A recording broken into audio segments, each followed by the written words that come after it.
गुरु नानक देव जी और साजन ताग की साखी।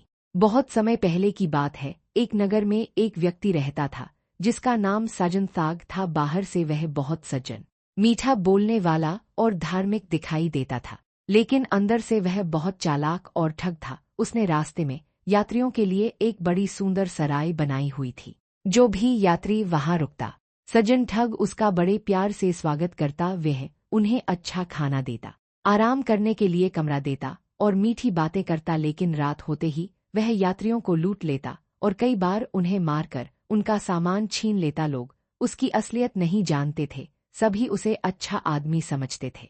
एक दिन गुरु नानक देव जी अपने प्रिय साथी भाई मर्दाना के साथ यात्रा करते हुए उस स्थान पर पहुंचे। शाम हो चुकी थी। सज्जन ठग ने देखा कि दो यात्री उसकी सराय की ओर आ रहे हैं।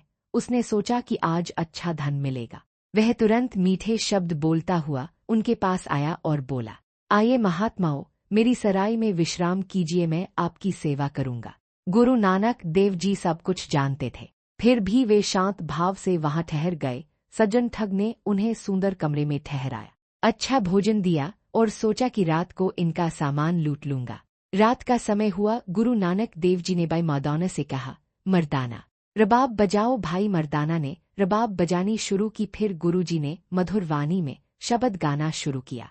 शब्द के शब्द सीधे सज्जन ठग के दिल में उतरने लगे। उस शब्द में सच्चाई, ईमानदारी, पापों से दूर रहने और भगवान को याद करने की शिक्षा थी। गुरुजी की वाणी सुनकर सज्जन ठग बेचैन हो गया।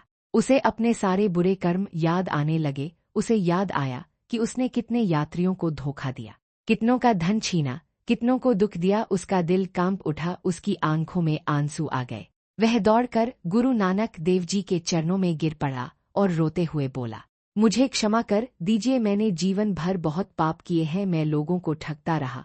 अब मुझे समझ आ गया है कि मैंने गलत रास्ता चुना। गुरु नानक देव जी ने प्रेम से कहा, यदि सच्चे मन से पश्चाताप करो और बुराई छोड़ दो तो जीवन बदल सकता है। भगवान दयालु है। सज्जन ठग ने उसी समय निश्चय किया कि अब वह कभी किसी को धोखा नहीं देगा। उसने अपना छिपाया हुआ धन निकालकर गरीबों में बांटना शुरू किया। जिन लोगों का सामान लूटा था उन्हें लौटाने की कोशिश की। उसने अपनी सराय को सचमुच सेवा का स्थान बना दिया।